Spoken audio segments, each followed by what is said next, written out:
Very good morning, children. Today we are going to discuss about reproduction in animals.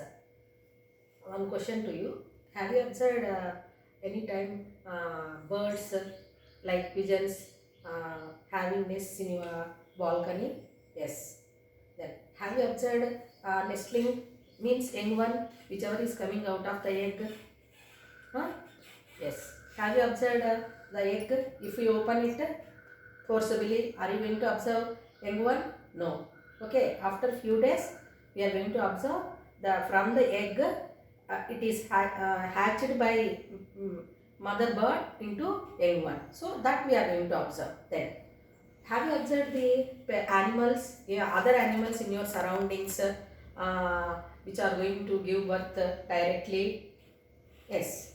Okay. So like birds, if you see, they are going to reproduce by laying eggs. We can observe. So eggs of birds we are going to observe. Whereas some other animals, they are going to reproduce giving birth directly to young ones. So like that we are going to observe. So what you can conclude with that? The organisms are going to reproduce. Then what are the characters we can observe in them? How can we identify the organisms which are going to reproduce by laying eggs or by giving birth to young ones? So that we have to learn in this class. Is it clear to you? Then so if we observe some of the animals in your surroundings, so I'll give the list of animals. What are those animals? Cow, crow, then pigeon, dog, lion, elephant, then a snake, then frog, fish,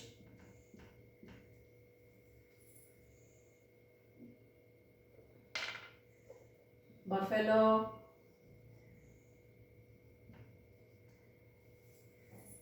so all the organisms which I mentioned here: cow, crow, pigeon, dog, lion, elephant, snake, frog, fish, buffalo. So if we observe these animals, you can easily tell which animals will give birth to young ones directly and which are going to reproduce by laying eggs. Is it not, children? So first we will separate, we will group them which are going to give birth to young ones and which are going to reproduce by laying eggs.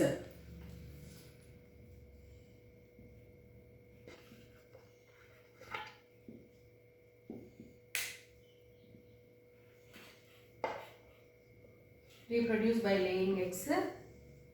Your animals.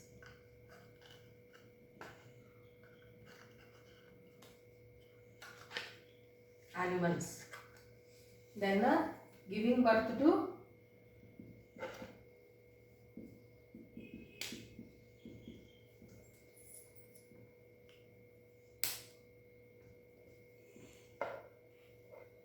young ones.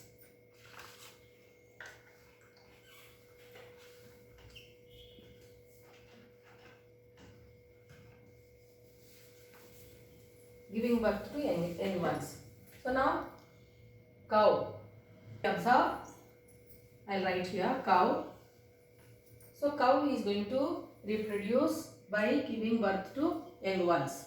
So I can write here cow. Then crow, if we take crow. So it is going to reproduce by laying eggs. Is it clear to children? So I will put here tick mark. Then pigeon. Pigeon also is going to reproduce by laying eggs. Then here you can write dog.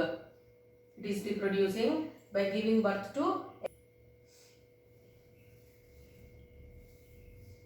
Then lion. So here I am giving birth to young ones, we have to put tick mark. Next, snake. So it will reproduce, it is going to reproduce by laying eggs. Whereas here, no. Then frog.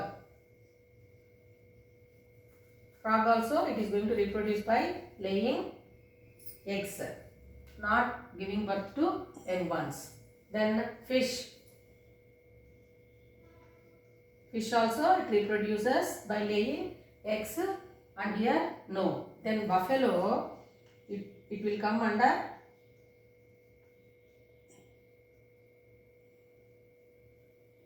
giving birth to young ones. So, it give birth to young ones directly.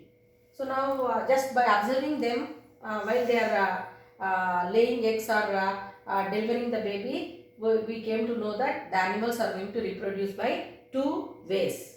Okay, and we have to understand. We have to know some other characters. How we can identify them by observing some characters which reproduce by laying eggs or giving birth to young ones.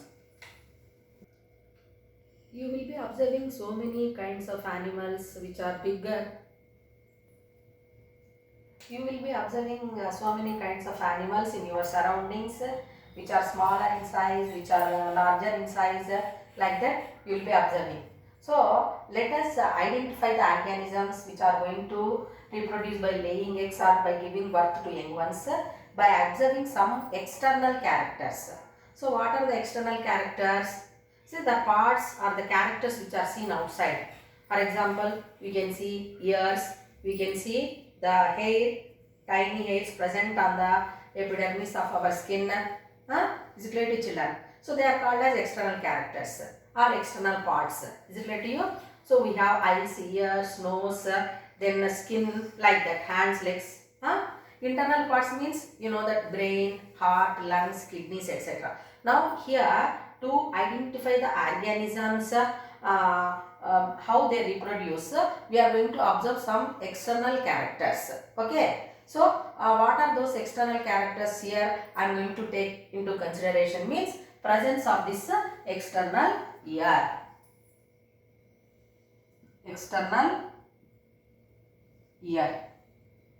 Whether external ear is there or not there. No external ear. So here I mentioned the animals, some animals. Is it clear to you? Cow, crow, pigeon, dog, lion, elephant, snake, frog, fish, buffalo, lizard, cat, giraffe, sparrow. So I mentioned some of the animals. You can add some other names of animals also. Where you are observing external ear. And no animals without external ear. Do or have you observed cow having external ear? Yes. Cow is having external ear. Crow. Will it have external ear? Can you see ears in birds? No. So here crow comes under animal without external ear. Then pigeon. It is also a bird. So this pigeon also will come under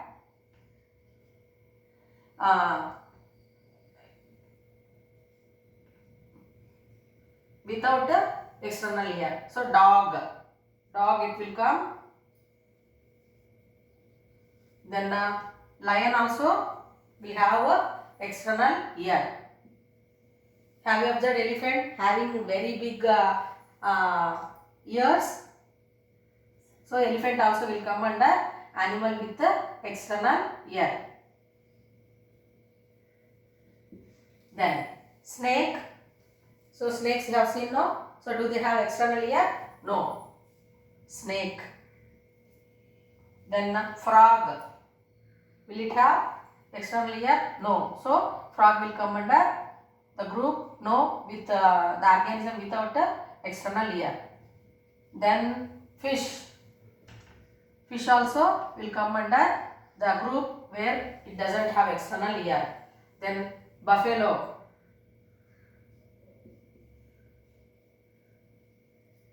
Buffalo will come under the organisms having external ear. So it also have a external ear. Then lizard, no. cat, cat, giraffe. So they will come under the group of organisms which have external ear, whereas sparrow, no. So we have taken one external character. What is that? Presence of external ear. Presence or absence of external ear we have taken. Is it clear to you? And we will now add another character. One is said to be external ear, external ear. So we are going to take into consideration the organisms which have external ear as well as epidermal hair. So now cow, it is having I will write here names. I will write here and I will put tick mark for that. So now first cow, will it have external ear? Yes. Epidermal hair, have you observed hairs on the cow skin? Yes. Then crow, no external ear and epidermal hair also no. So will crow have epidermal hair? Feathers, that is different. Okay. Then pigeon.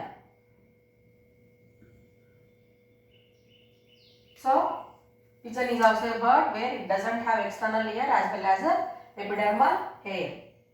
Then dog. Dog will have external ear and epidermal hair. Elephant. Elephant also will have external ear, epidermal hair. Snake. Frog. So they do not have external ear and epidermal hair. Then fish. Fish also doesn't have external ear and epidermal hair is also absent. Its skin is slimy if you observe. Then buffalo.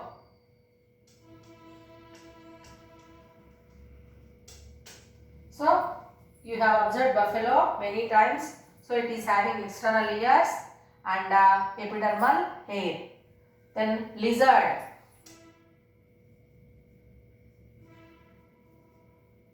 Lizard means wall lizards are there, garden lizards are there. So have you observed any time external ear? No. Have you observed any time epidermal hair? Then also no. Then cat, it will have external ear and epidermal hair. Giraffe also will have external ear and epidermal hair. Whereas sparrow, as it is a bird, it doesn't have external ear and epidermal hair. Both are absent in the birds. So now we have grouped the organisms into two. What are those? The organisms having external ear and not there, and the organisms having both characters, external ear and epidermal hair. After giving the answer for this activity, I would like to ask you one question. Is epidermal hair present in the animals which have seen with external ear? Obviously you will tell yes. Is it not, children? Is external ear present in the animals who does not have epidermal hair?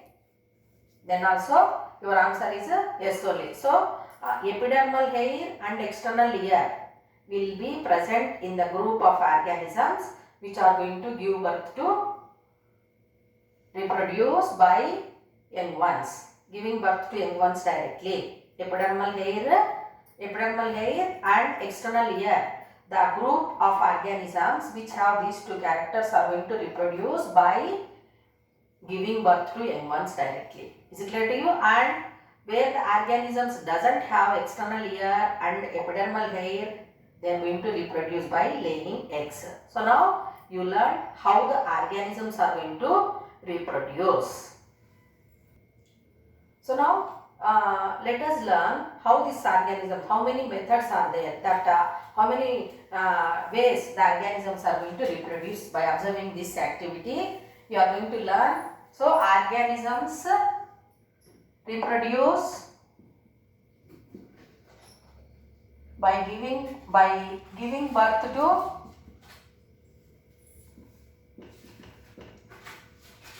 young ones directly, and organisms which are reproducing by laying eggs. So all the organisms what we are observing in our surroundings are going to reproduce by two ways. One is by giving birth to young ones directly, and other one is reproducing the organisms by laying eggs. Is it clear to children? Then what do we call the organisms which are going to reproduce by giving birth to young ones directly? What do we call them? Means which are reproducing by giving birth to young ones directly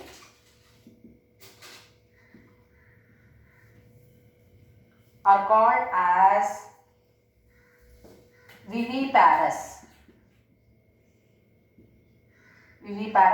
animals. Have you followed? So the organisms which are going to reproduce by giving birth to young ones directly are called viviparous animals. The development of baby is going to develop in the female body. Is it clear to you? So after the complete development of baby is going to be delivered. Young one is given birth directly. So such group of organisms we call them as viviparous animals. Now you please tell, viviparous animals, do they have external hair? Yes. Do they have epidermal hair? Obviously it is yes. Then the organisms are reproducing by laying eggs. So other group is there which are going to reproduce by laying eggs. We call them as oviparous. Is it clear to you? The group of organisms which do not have epidermal hair and external hair, they are going to reproduce by laying eggs. Okay? So that egg will be brooded by mother or incubated by mother. Is it clear to you? So after few days the egg will hatch into young one. Is it clear to you? So that group of organisms which are going to reproduce by laying eggs are called as oviparous animals. So the organisms which are reproducing by giving birth directly are called viviparous, and organisms which are going to reproduce by laying eggs are called as oviparous. Is it clear to children? In 7th class you learnt about reproduction in plants. So in plants, flower is said to be the reproductive part. Unisexual flowers, bisexual flowers, incomplete flowers, then complete flowers, fertilization, before that pollination, all that we have learnt. In this class, you are going to learn about the reproduction in animals, how they are going to reproduce, what are the methods. So now, what is meant by reproduction? Means reproduction is a very, very important life process. Life process means what? Life process means what?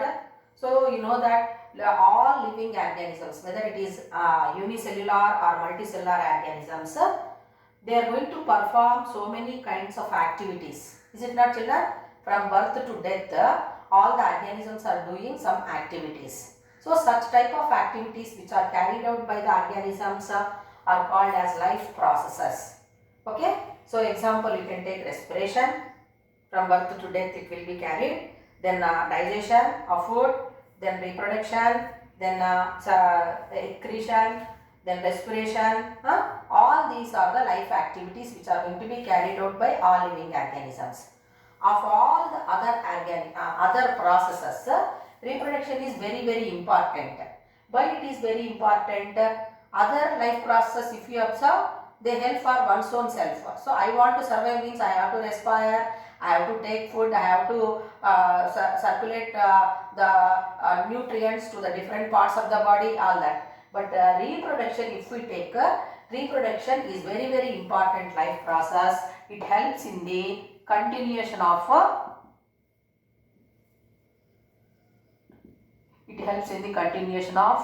race. Race means generations after generations, offsprings. Offsprings are produced from the parents. Okay. Now after few generations, the offsprings will grow. Again, they are going to become parents. Then like that, the species is going to be continued. So that continuation of race, continuation of species of the organisms is happening because of reproduction. So that is why reproduction is very important life process. Is it clear to you? So in this class, you are going to learn about the different modes of reproduction, how it is going to be carried out in the animals. Thank you.